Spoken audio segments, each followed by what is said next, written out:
Yo guys, Ponchy here, and today I wanted to show you how to calibrate your Moog Matriarch synth.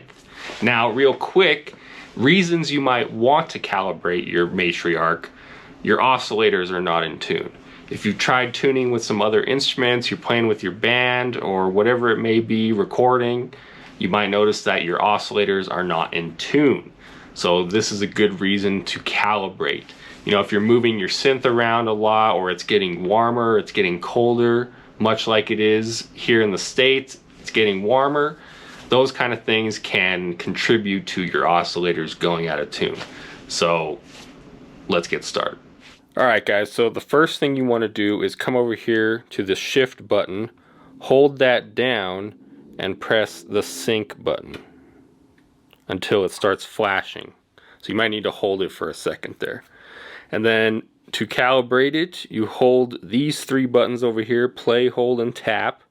Hold them down and then hit the lowest note on the synth. And then you'll notice that the lights start to flash really quickly.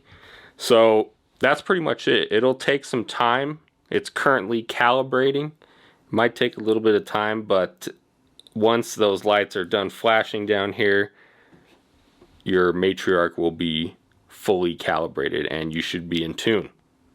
So hope that helps you guys, and I will see you in the next video.